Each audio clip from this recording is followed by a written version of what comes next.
आत्मा पुकारता तुझे बारंबार, छोड़ के तू बुराई का रास्ता जोड़ दे तू यीशु से रिश्ता।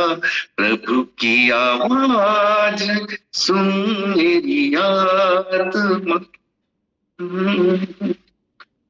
इस प्रिय मने आमी जो पथरे चालुचु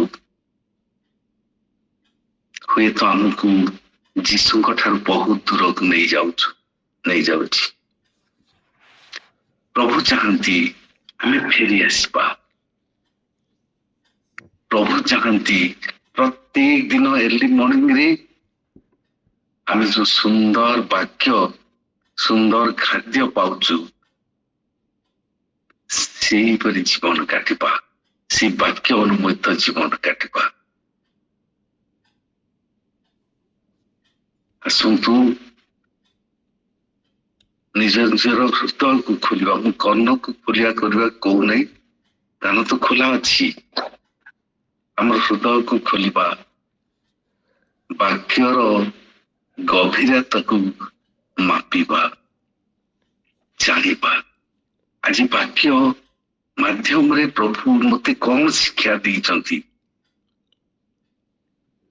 କେମିତି ଶିକ୍ଷା ଦେଇଛନ୍ତି କିଛି ଯାଏ ଆସେ ନାହିଁ, କିନ୍ତୁ ପ୍ରଭୁ ମତେ କଣ ଶିକ୍ଷା ଦେଇଛନ୍ତି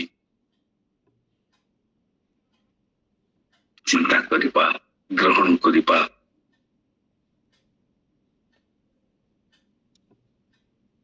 ଠିକ ଅଛି, ଆଉ ଥରେ ସମସ୍ତଙ୍କୁ ଖ୍ରୀଷ୍ଟ ପ୍ରେମର ନମସ୍କାର ଜଣାଇ ମୁଁ ଆରମ୍ଭ କରିବାକୁ ଚାହେଁ।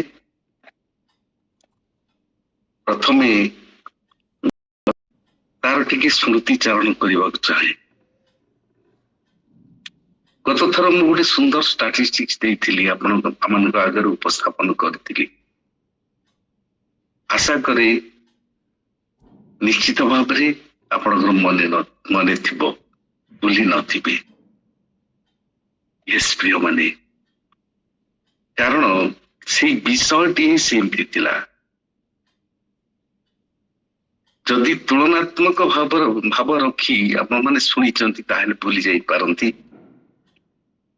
କିନ୍ତୁ ବାକ୍ୟର ଗାମ୍ଭୀର୍ଯ୍ୟକୁ ଯଦି ଅନୁଭବ କରିବାକୁ ଚାହାନ୍ତି, ଜିହିଜିକଲ 33 ପର୍ବ 30 ପଦ ଉପରେ ନ ହୋଇ ପରମେଶ୍ୱରଙ୍କର ବାକ୍ୟ ଶିକ୍ଷା କରିବାକୁ ଯଦି ଇଚ୍ଛା ପ୍ରକାଶ କରି ଆପଣ ମାନେ ଶୁଣିଛନ୍ତି ତାହେଲେ ନିଶ୍ଚିତ ଭାବରେ ମନେ ରଖିଥିବେ। ମୁଁ ଆମମାନଙ୍କ ମଧ୍ୟରେ ଗୋଟେ ପ୍ରଶ୍ନ ରଖିଥିଲି। ଗତ ଥର ଯୋଉ ବାକ୍ୟ ପ୍ରଭୁ ମୋ ମୁଖରେ ପ୍ରଦାନ କରିଥିଲେ, କେବଳ ତାହା ଷ୍ଟାଟିଷ୍ଟିକ୍ସ ନଥିଲା ପ୍ରିୟ ମାନେ, ଏ ଷ୍ଟାଟିଷ୍ଟିକ୍ସ କିନ୍ତୁ କେବଳ ଷ୍ଟାଟିଷ୍ଟିକ୍ସ ନୁହେଁ। ବାକ୍ୟଟି ଅସମ୍ପୂର୍ଣ୍ଣ ରହିଯାଇଥିଲା, ତେଣୁ ବାଧ୍ୟ ହୋଇ ମୁଁ ଯୋଉଠି ଛାଡିଥିଲି ସେଇଠୁ ଆରମ୍ଭ କରିବାକୁ ଚାହେଁ। ତା ପୂର୍ବରୁ ଯୋଉ ପ୍ରଶ୍ନଟି ମୁଁ ଛାଡି ଯାଇଥିଲି ତାକୁ ପୁଣି ଥରେ ଦୋହରାଇବାକୁ ଚାହେଁ। ଖ୍ରୀଷ୍ଟଙ୍କର ସୁସମାଚାର ଭାରତକୁ ପହଞ୍ଚିବା ଆଜିଠୁ 1976 ବର୍ଷ ହେଲାଣି। 1976 ବର୍ଷ ତଳେ ଭାରତକୁ ଯୀଶୁଙ୍କର ସୁସମାଚାର ପହଞ୍ଚିଥିଲା ଥୋମାଙ୍କ ଦ୍ୱାରା। ଥୋମା ଯିଏ ପରମେଶ୍ୱରଙ୍କର ପ୍ରଭୁ ଯୀଶୁଙ୍କର ଶିଷ୍ୟ ଥିଲେ ଆମେ ଜାଣିଛୁ। ଆଉ ଥୋମା ଭାରତକୁ ଆସିଥିଲେ ଯୀଶୁଙ୍କର ସେଇ ସୁସମାଚାରକୁ ଆମମାନଙ୍କ ଆଗରେ ଯଦି ସେ ଆସିନଥାନ୍ତେ ତାହେଲେ ଆଜି ପର୍ଯ୍ୟନ୍ତ ହୁଏତ ଆମେ ଯୀଶୁଙ୍କୁ ଜାଣି ନପାରିବୁ। କିନ୍ତୁ ମୁଁ ଯେତିକି ଡାଟା ଦେଇଥିଲି ତନ୍ମଧ୍ୟରୁ ଗୋଟିଏ ଦେଶ ବିଷୟରେ କହିବାକୁ ଚାହେଁ, ଆଉ ସେ ଦେଶ ହଉଛି ଆମେରିକା। ଆମେରିକାକୁ ଈଶ୍ୱରଙ୍କର ସୁସମାଚାର, ଯୀଶୁଙ୍କର ସୁସମାଚାର ପହଞ୍ଚିବା ମାତ୍ର 513 ବର୍ଷ ହେଲା। 513 ବର୍ଷ ତଳେ ଆମେରିକାକୁ ସୁସମାଚାର ପହଞ୍ଚିଲା, କିନ୍ତୁ ତାଠାରୁ ଅନେକ ବର୍ଷ ପୂର୍ବରୁ ପ୍ରିୟମାନେ, ପ୍ରାୟ 1300 ବର୍ଷ ପୂର୍ବରୁ ଆମର ଭାରତକୁ ଯୀଶୁଙ୍କର ସୁସମାଚାର ପହଞ୍ଚିଲା। ମୁଁ ସେଇଠି ଗୋଟେ ତୁଳନା କରିଥିଲି ଆଉ ପ୍ରଶ୍ନ କରିଥିଲି ଯେ ଯୋଉ ଦେଶରେ ସବୁଠାରୁ ପ୍ରଥମେ ଶିଷ୍ୟମାନଙ୍କ ଦ୍ୱାରା ସୁସମାଚାର ପହଞ୍ଚିଲା, ସେଇ ଦେଶର ଜନସଂଖ୍ୟାର ମାତ୍ର 2.3 ରୁ 2.5 ହଉଛନ୍ତି ଖ୍ରୀଷ୍ଟିଆନ, ଯୋଉମାନେ କି ଯୀଶୁକୁ ଗ୍ରହଣ କରିଛନ୍ତି। କେତେ? ଓନ୍ଲି 2.3। କିନ୍ତୁ ଆମେରିକାରେ ଆମ ଦେଶରୁ ପ୍ରାୟ 1300 ବର୍ଷ ପରେ ସୁସମାଚାର ପହଞ୍ଚିଲା। ସେଇ ଦେଶକୁ ସୁସମାଚାର ପହଞ୍ଚିବା 513 ବର୍ଷ ଓନ୍ଲି ହେଇଛି। କିନ୍ତୁ ଆପଣ ଜାଣନ୍ତି ଆମେରିକାର ଜନସଂଖ୍ୟାର 62% ଖ୍ରୀଷ୍ଟିଆନ, ଶତକଡ଼ା 62% ଖ୍ରୀଷ୍ଟିଆନ। ତାହେଲେ କଣ ବଳକା ଲୋକ ଅନ୍ୟ ଧର୍ମାବଲମ୍ବୀ? ସେ କଥା ବି ନୁହେଁ ପ୍ରିୟମାନେ। ପ୍ରାୟ 29%, ଗୋଟେ ମିନିଟ୍ ମୁଁ କହୁଛି, 29, ଠିକ ନା? ହଁ, 3% ଲୋକ କୌଣସି ଧର୍ମକୁ ମାନନ୍ତି ନାହିଁ।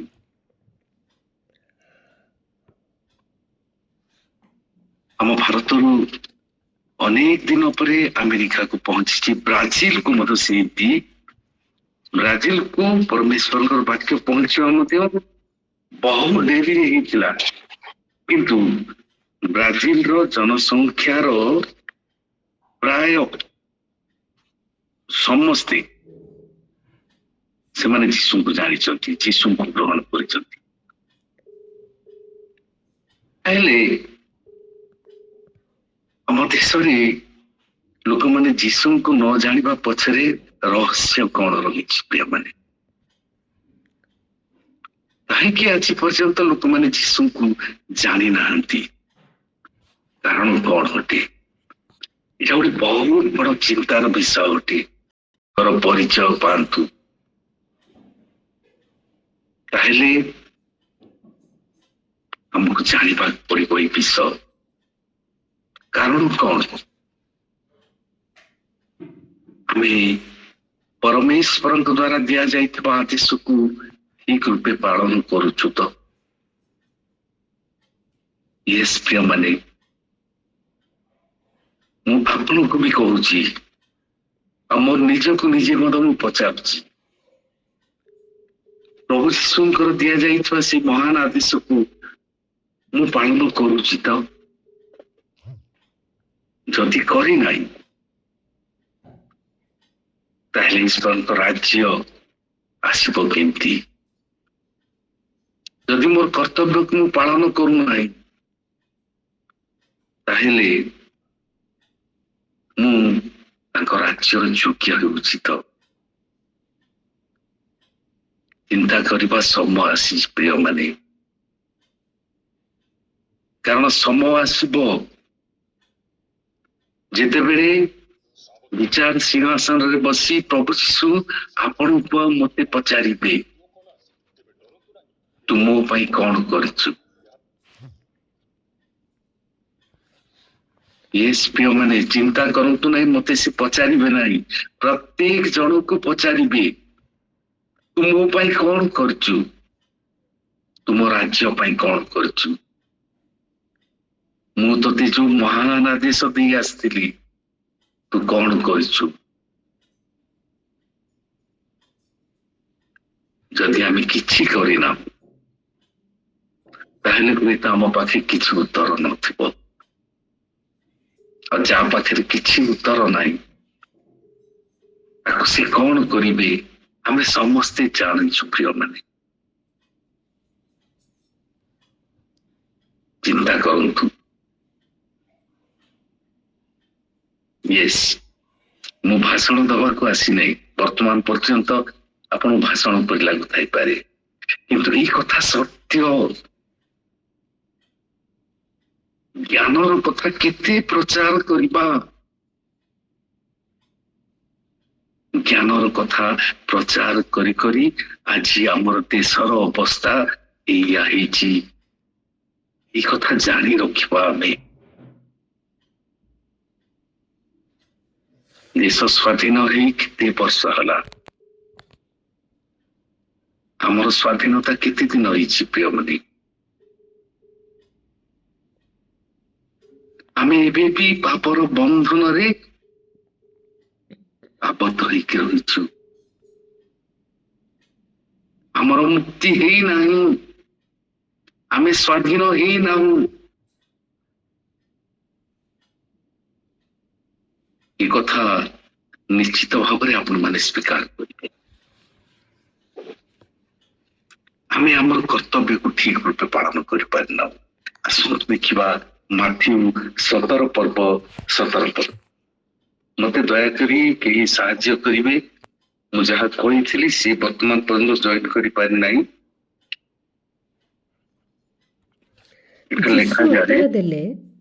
जीशु उत्तर देले आरे अविश्वासी ओ विपथगामी वंश केते काल मु तुममानक संगरे रहिबी केते काल तुममानक व्यवहार सहिबी ताहाकु एठिकी मो पाखकु आण हालेलुया प्रभु यीशु से अविश्वासी माननकु कहउचंती जो माने कहिले प्रभु यीशु मोर वो गोटे रोगरे आक्रांत होईची मृगी रोगरे आ तुम आपणकर शिष्य माने ताके सुस्थ करि पारले नाही प्रभु यीशु सेमानकु उद्देश्य करी कहंती रे अविश्वासी वंश विपदगामी वंश मु तम पाखरे केते काल रहिबी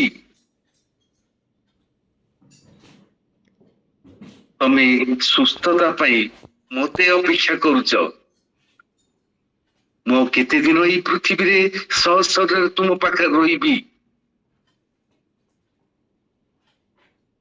यस प्रिय माने आज से आपण को कहबा चाहती आज से मते कहबा चाहती मु केते काल तुम पाखे रहिबी प्रभु यीशु सहस्र वर्तमान हम पाखे ना प्रिय माने से हमन को दायित्व देइचंती से हमन को कर्तव्य देइचंती से हमन को अधिकार देइचंती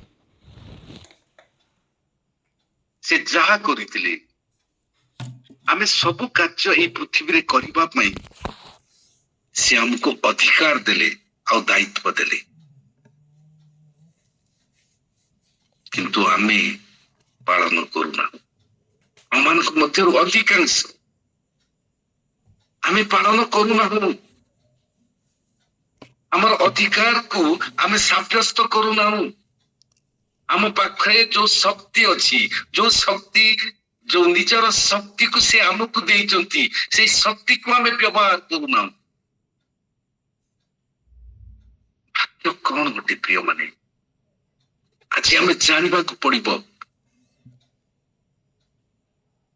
वाक्य केवल लिखित वाक्य नुहे प्रिय माने वाक्य होचन से स्वयं आमे जदि वाक्य प्रचार करूछु आमे तांकु प्रचार करूछु तांकर शक्ति को प्रचार करूछु तांकर सामर्थ्य को प्रचार करूछु तांकर स्वर्ग राज्य को प्रचार करूछु तांकर पवित्रता को प्रचार करूछु केवल वाक्यर अर्थ जदि आमे प्रचार करिबा तार मूल्य किछि ही नाही प्रिय माने ଦେଖିବା ଆମକୁ କଣ ଦାୟିତ୍ୱ ଦେଇଛନ୍ତି। ଯାତ୍ରା 14 ପର୍ବ 15 ଏବଂ 16। ଯାତ୍ରା ତାର 14 ପର୍ବ 15 ଏବଂ 16 ସେଠାରେ ଏପରି ଲେଖାଯାଏ, ଅନନ୍ତର ସଦାପ୍ରଭୁ ମୂଷାଙ୍କୁ କହିଲେ, ତୁମ୍ଭେ ଆମକୁ କାହିଁକି ଡାକୁଅଛ? ଇସ୍ରାଏଲ ସନ୍ତାନ ଗଣକୁ କୁହ ସେମାନେ ଅଗ୍ରସର ହୁଅନ୍ତୁ। କାହିଁକି ତୁମେ ମତେ ଡାକୁଛ? ମୁଁ ତମକୁ ଅଧିକାର ଦେଇଛି। ଯୋଉ ଅଧିକାର ତୁମେ ପାଇଛ, ଯୋଉ ଶକ୍ତି ତୁମେ ପାଇଛ, সেই ଶକ୍ତିକି କାହିଁକି ବ୍ୟବହାର କରୁନ? ପୁଣି ସେଇ ପ୍ରଶ୍ନ, ମୁଁ କେତେ ଦିନ ତୁମ ପାଖରେ ରହିବି? ୟୁ ହ୍ୟାଭ୍ ଟୁ ଡୁ, ତୁମକୁ କରିବାକୁ ପଡିବ, କାରଣ ତୁମକୁ ମୁଁ କର୍ତ୍ତବ୍ୟ ଦେଇଛି, ତୁମକୁ ମୁଁ ଶକ୍ତି ଦେଇଛି, ତୁମକୁ ସାମର୍ଥ୍ୟ ଦେଇଛି, ଅଧିକାର ଦେଇଛି।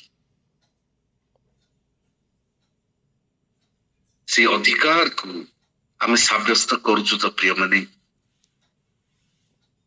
ପ୍ରଭୁ ଯୀଶୁ କହିଲେ, ଯାଅ ପୀଡ଼ିତ ମାନଙ୍କୁ ସୁସ୍ଥ କର, ଭୂତ ମାନଙ୍କୁ ଛଡାଅ। ଆମର ସେଇ କର୍ତ୍ତବ୍ୟକୁ ଆମେ କରୁଛୁ ତ ପ୍ରିୟମାନେ?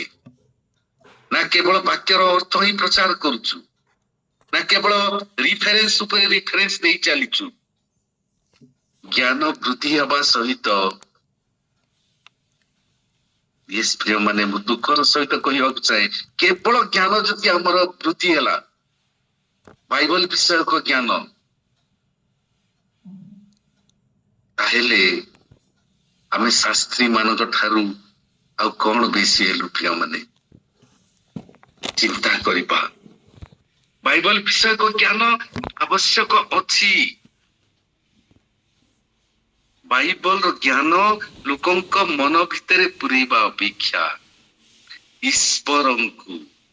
ଈଶ୍ୱରଙ୍କର ବାକ୍ୟ ହଉଛି ସ୍ୱୟଂ ଈଶ୍ୱର, ତାଙ୍କୁ ଲୋକଙ୍କର ହୃଦୟରେ ଆମେ ସ୍ଥାପନ କରିବା। ପ୍ରିୟମାନେ,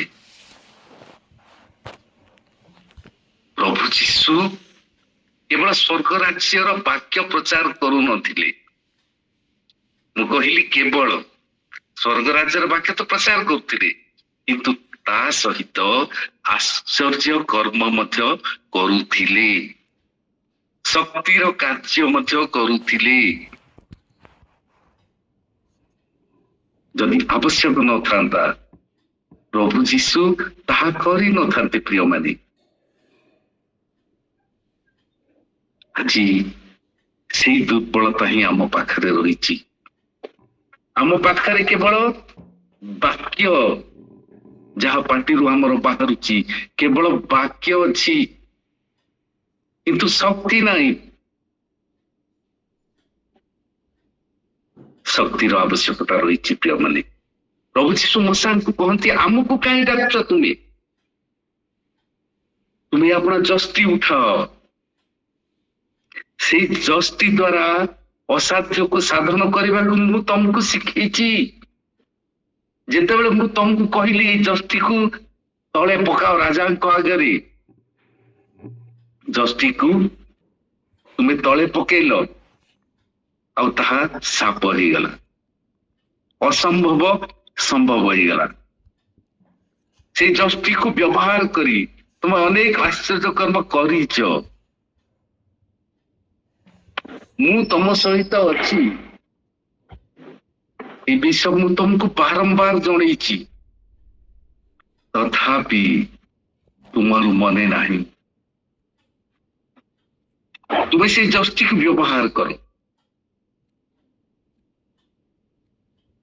ପରମେଶ୍ୱର ଆଜି ଆମକୁ କହିବାକୁ ଚାହାନ୍ତି, ମୁଁ ତମକୁ ଯାହା ଦେଇଛି ତୁମେ ବ୍ୟବହାର କର।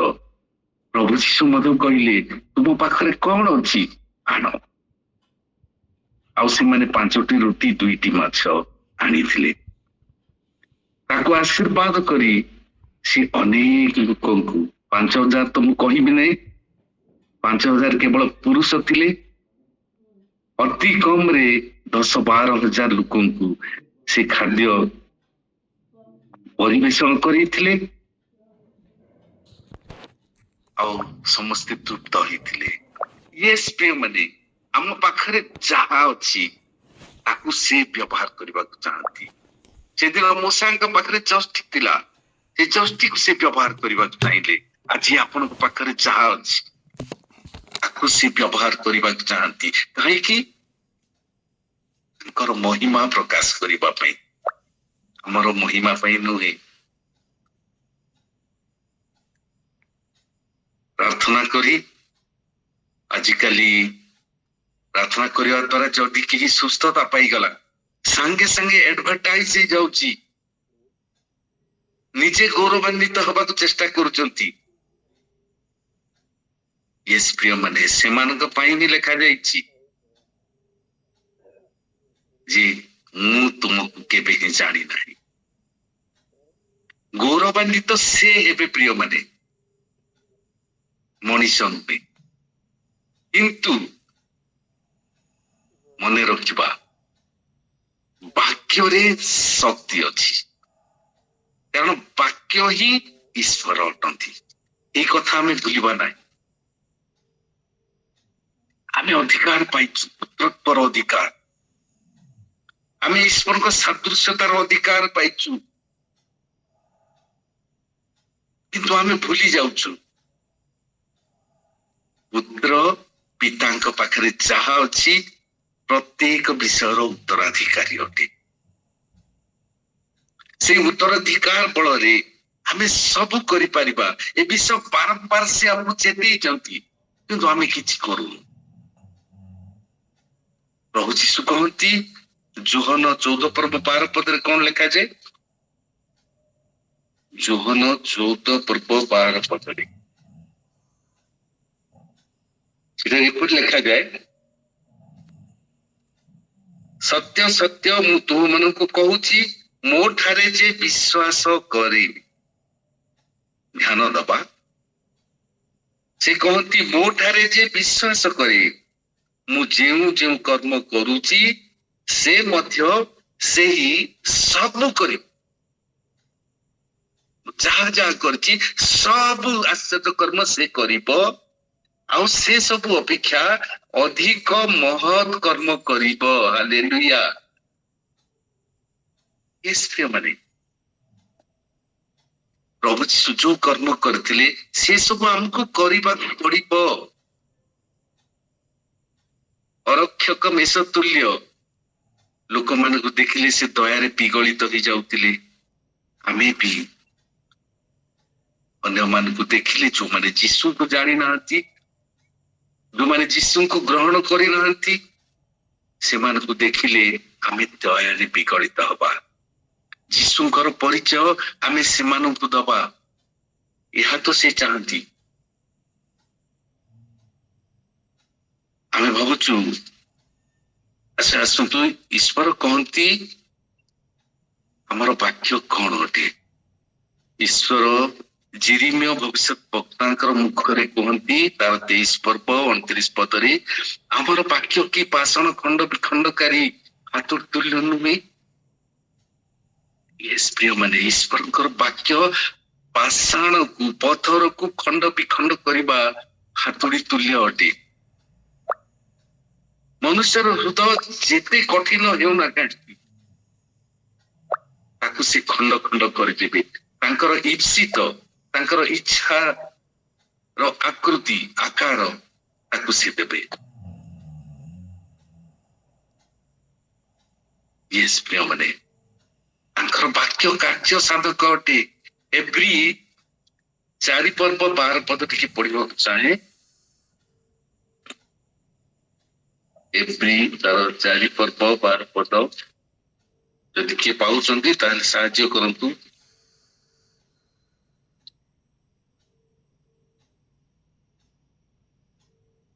এই বাইবেল খুললে আছি।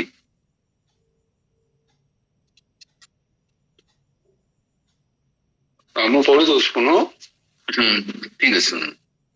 ଈଶ୍ୱରଙ୍କ ବାକ୍ୟ ଜୀବନ୍ତ ଓ କାର୍ଯ୍ୟ ସାଧକ, ପୁଣି ଦ୍ୱିଧାର ଖଡ୍ଗ ଠାରୁ ତୀକ୍ଷ୍ଣତର, ଆଉ ପ୍ରାଣ ଓ ଆତ୍ମା, ଗ୍ରନ୍ଥି ଓ ମଜ୍ଜାର ବିଚ୍ଛେଦ ପର୍ଯ୍ୟନ୍ତ ପରିଭେଦକ, ଏବଂ ହୃଦୟର ଚିନ୍ତା ଓ ଭାବର ସୂକ୍ଷ୍ମ ବିଚାରକ ଅଟେ।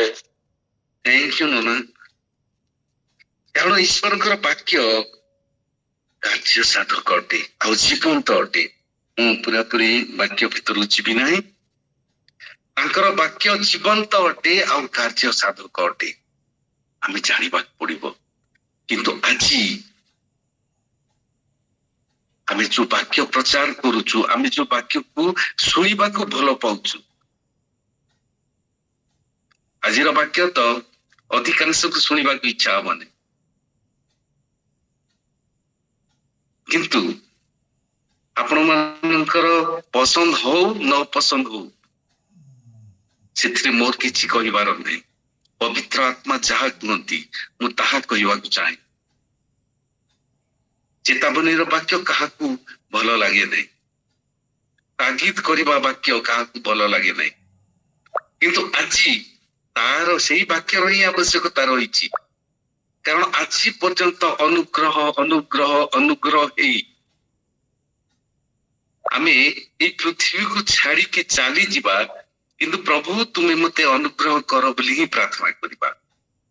ଆମକୁ ସେ ଯୋଉ କର୍ତ୍ତବ୍ୟ ଦେଇଛନ୍ତି ସେ କର୍ତ୍ତବ୍ୟକୁ ଆମେ କରିବା।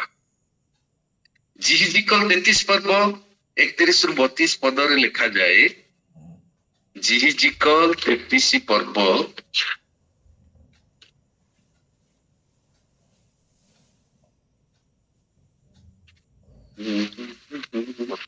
33 ର 31 31-32। ପୁଣି ସେମାନେ ଲୋକମାନଙ୍କ ପରି ତୁମ୍ଭ ନିକଟକୁ ଆସନ୍ତି ଓ ଆମ୍ଭ ଲୋକଙ୍କ ପରି ତୁମ୍ଭ ସମ୍ମୁଖରେ ବସନ୍ତି ଓ ତୁମ୍ଭ କଥା ଶୁଣନ୍ତି, ମାତ୍ର ତାହା ପାଳନ କରନ୍ତି ନାହିଁ। କାରଣ ସେମାନେ ମୁଖରେ ବହୁତ ପ୍ରେମ ଦେଖାନ୍ତି, ମାତ୍ର ସେମାନଙ୍କର ଅନ୍ତଃକରଣ ସେମାନଙ୍କର ଲାଭର ଅନୁଗାମୀ ହୁଏ। ଆଉ ଦେଖ, ଯାହାର ମଧୁର ସ୍ୱର ଅଛି ଓ ଯେ ଉତ୍ତମ ରୂପେ ବାଦ୍ୟଯନ୍ତ୍ର ବଜାଇ ପାରେ, ଏପରି ଲୋକର ଅତି ମନୋହର ଗୀତ ସ୍ୱରୂପ ତୁମ୍ଭେ ସେମାନଙ୍କ ନିକଟରେ ଅଟ। କାରଣ ସେମାନେ ତୁମ୍ଭର କଥା ଶୁଣନ୍ତି, ମାତ୍ର ତାହା ପାଳନ କରନ୍ତି ନାହିଁ। ଆମେନ୍। ଆମେନ୍। ୟେସ୍ ପ୍ରିୟବାଦୀ, ଆଜି ଆମର ଶ୍ରୋତା ମାନଙ୍କର, ଆଜି ଅର୍ଥାତ୍ ଆଜି କାଲି ଶ୍ରୋତା ମାନଙ୍କ ବିଷୟରେ ଆଉ ବକ୍ତା ବିଷୟରେ କୁହାଯାଏ। ଯାହା ପ୍ରଚାର କରାଯାଉଛି, ଲୋକମାନେ କବାଟ କୋଣରେ ଥାଇ ଚିନ୍ତା କରନ୍ତି, କଥା ହୁଅନ୍ତି ଯେ ଈଶ୍ୱରଙ୍କ ଆଗତ ଲୋକଙ୍କର କଥା ଶୁଣିବା ଯିବା। ସେମାନେ ଶୁଣନ୍ତି, ଆଗ ଧାଡିରେ ବସନ୍ତି, ଏନ୍ଜୟ କରନ୍ତି। କେମିତି? ଜଣେ ସୁନ୍ଦର ଗୀତ ଯଦି ଗାଇ ପାରୁଛି, ତାର ଗୀତକୁ ସେମାନେ ଏନ୍ଜୟ କରନ୍ତି। ଲେଖାଯାଏ ସେଠି, ଯେ ଉତ୍ତମ ରୂପେ ବାଦ୍ୟ ଯନ୍ତ୍ର ବଜେଇ ପାରେ, ଯାହାର ମଧୁର ସ୍ୱର ଅଛି, ତାର ମନୋହର ଗୀତ ସ୍ୱରୂପ ଯଦି ବାକ୍ୟ ମଧୁର ହେଲା, ତାହେଲେ ଆମକୁ ଶୁଣିବାକୁ ଭଲ ଲାଗେ। ପ୍ରିୟମାନେ, ଆପଣ ମାନେ ହିଁ ଚିନ୍ତା କରନ୍ତୁ। ସମୟ ଅଭାବରୁ ବିସ୍ତୃତ ଭାବରେ ଆପଣଙ୍କୁ ମୁଁ କହିପାରୁନି। ପରମେଶ୍ୱରଙ୍କର ବାକ୍ୟ ହୁଏ, ପରମେଶ୍ୱର କହନ୍ତି ଆମ୍ଭର ବାକ୍ୟ କେବେ ହେଲେ ନିଷ୍ଫଳ ହେବ ନାହିଁ, କାରଣ ଆମ୍ଭର ବାକ୍ୟ ଶକ୍ତିଯୁକ୍ତ ଅଟେ। ଜିସାୟ 55 ପର୍ବ 10 ପଦରେ ଲେଖାଯାଏ, ଜିସାୟ 55 ପର୍ବ ତାର 10 ଏବଂ 11 ପଦରେ ଲେଖାଯାଏ। ଯେପରି ଯେହେତୁ ବୃଷ୍ଟି ଓ ହିମ ଆକାଶରୁ ତଳକୁ ଆସେ ଓ ସେଠାକୁ ଫେରିଯାଏ ନାହିଁ, ମାତ୍ର ଭୂମିକି ସନ୍ତରା କରେ, ପୁଣି ଫଳବତୀ ଓ ତୃଣାଦି ଉତ୍ପନ୍ନ କରି ବପନକାରୀ ବୀଜ ଓ ଭୋଜନକାରୀ କି ଭକ୍ଷ୍ୟ ଦିଏ, ଆମ ମୁଖରୁ ନିର୍ଗତ ବାକ୍ୟ ସେହିପରି ହେବ। ତାହା ନିଷ୍ଫଳ ହୋଇ ଆମ୍ଭ ନିକଟକୁ ଫେରିଆସିବ ନାହିଁ, ମାତ୍ର ଆମ୍ଭେ ଯାହା ଇଚ୍ଛା କରୁ ତାହା ସିଦ୍ଧ କରିବ ଓ ଯେଉଁ କାର୍ଯ୍ୟ ପାଇଁ ଆମ୍ଭେ ପ୍ରେରଣ କରୁ ତହିଁରେ କୃତାର୍ଥ ହେବ। ହାଲେଲୁୟା। ପରମେଶ୍ୱରଙ୍କର ବାକ୍ୟ ଯାହା ଆମ ମୁଖରୁ ସେ ନିଃସୃତ କରୁଛନ୍ତି, ସେଇ ବାକ୍ୟ କେବେ ହେଲେ ନିଷ୍ଫଳ ହେବ ନାହିଁ। ହଁ, ଯଦି ବାକ୍ୟ ଆମ ଭିତରୁ ବାହାରିଛି ମୁଖ ଦେଇ, ତାହେଲେ ତାହା ନିଷ୍ଫଳ ହେଇପାରେ। କିନ୍ତୁ ପରମେଶ୍ୱରଙ୍କର ବାକ୍ୟ, ଯାହା ପରମେଶ୍ୱର ଆମର ମୁଖ ଦେଇ କଥା କହୁଛନ୍ତି, ସେଇ ବାକ୍ୟ କେବେ ହେଲେ ନିଷ୍ଫଳ ହେବ ନାହିଁ। ଏ କଥା ସତ୍ୟ ଅଟେ ପ୍ରିୟମାନେ। ସେଇ ବାକ୍ୟକୁ ସେ, ତାଙ୍କର ବାକ୍ୟକୁ ସେ ଆମର ମୁଖରେ ଦେଇଛନ୍ତି। ସେଇ ଜିସାୟ 51 ପର୍ବ 15 ଆଉ 16 ପଦରେ ଲେଖାଯାଏ।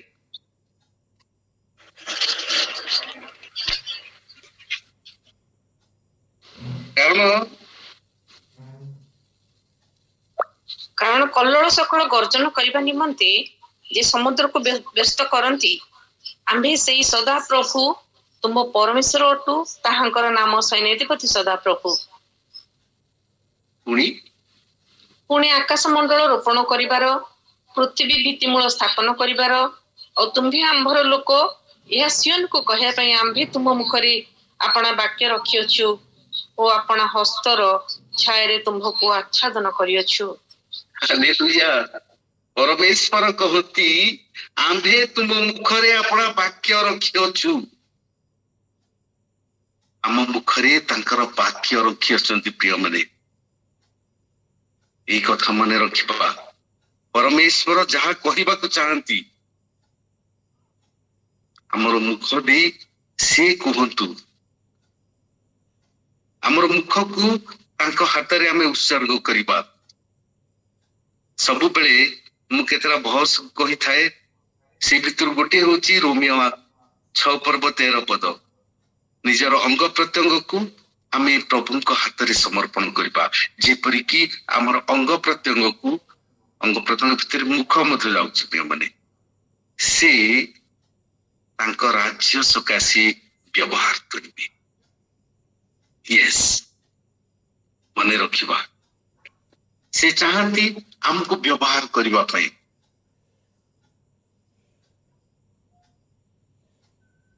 ହୃଦୟର ପରିବର୍ତ୍ତନ ଯେପରି ହେଇପାରିବ, ଆମର ବାକ୍ୟ ଏପରି ହଉ। ବିପଥରେ ଯାଉଥିବା ଲୋକ ସେ ଈଶ୍ୱରଙ୍କର ଆଡକୁ ଫେରି ଆସିବ। ନଚେତ୍ ଯଦି ଆମେ ବାକ୍ୟ ପ୍ରଚାର କରି ହଉ କିମ୍ବା ଶୁଣି କରି ହଉ, ଆମେ ପ୍ରଶଂସିତ ହଉଛୁ। ଲୋକ ଯଦି ଆମର ବାକ୍ୟକୁ ପ୍ରଚାର କରୁଛନ୍ତି, କପଡାର ଯଦି ଜୀବନ ଥାନ୍ତା, ତାହେଲେ କପଡା କେବେ ହେଲେ ସର୍ଫ କିମ୍ବା ସାବୁନକୁ ପ୍ରଶଂସା କରିନଥାନ୍ତା।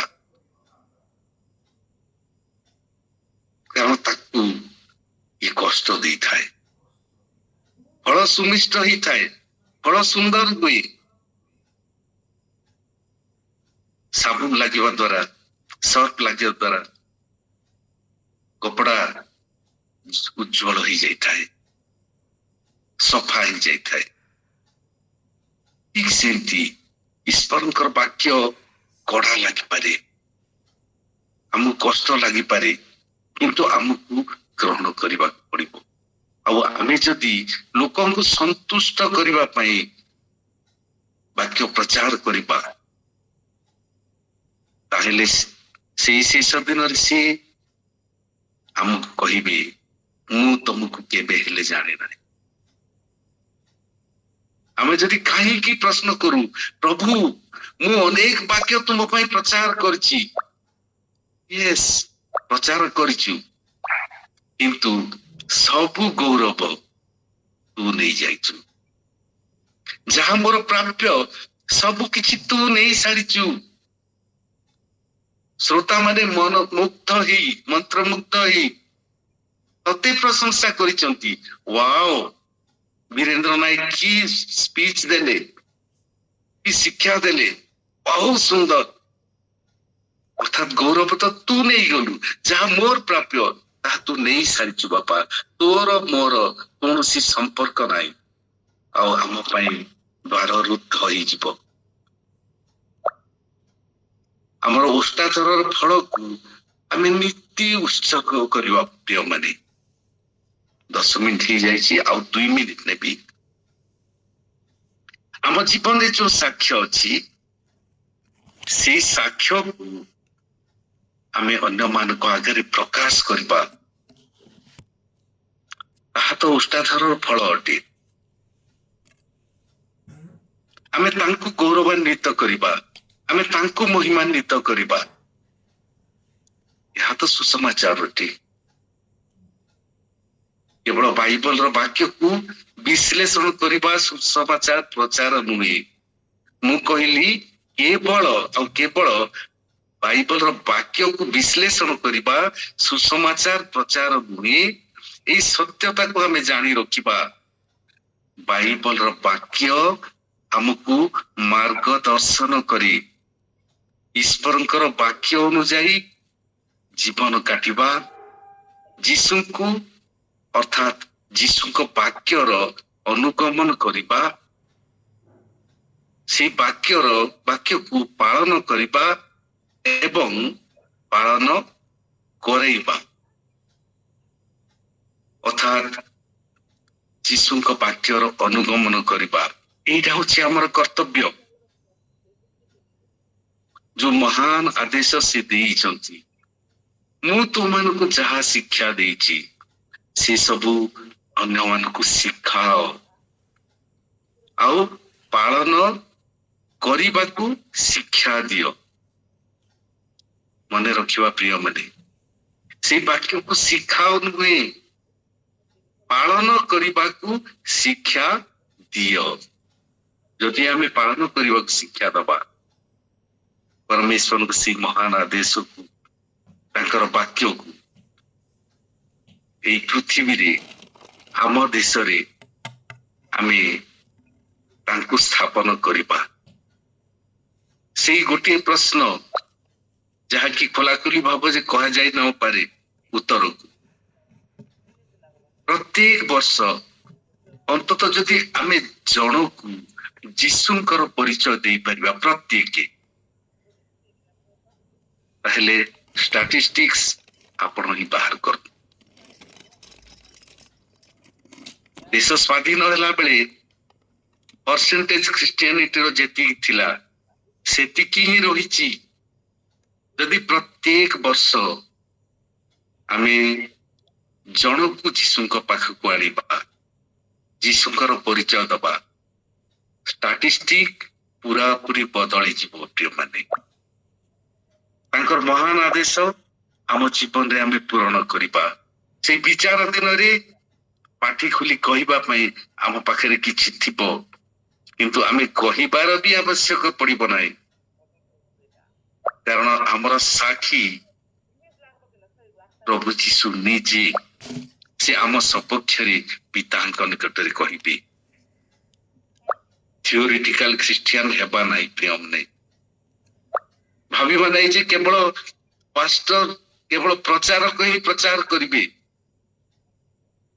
ପ୍ରଚାର କରନ୍ତୁ ନାହିଁ, କିନ୍ତୁ ଯୀଶୁଙ୍କ ବିଷୟରେ ଅନ୍ୟକୁ କୁହନ୍ତୁ। ଯଦି ଆମେ କହିବା ନାହିଁ, ତାହେଲେ ଅନ୍ୟମାନେ ଶୁଣିବେ କିପରି? ପ୍ରଭୁ ଯୀଶୁଙ୍କୁ ଜାଣିବେ କେମିତି? ଭୟର ଆତ୍ମା ଆମକୁ ସେ ଦେଇନାହାନ୍ତି, ଆମେ ପୁତ୍ରୋତ୍ତର ଆତ୍ମା ପାଇଅଛୁ। ପ୍ରଭୁ ଏହି ବାକ୍ୟ ଦେଇ ଆମ ସମସ୍ତଙ୍କୁ ପ୍ରଚୁର ଆଶୀର୍ବାଦ କରନ୍ତୁ। ଆମେନ୍।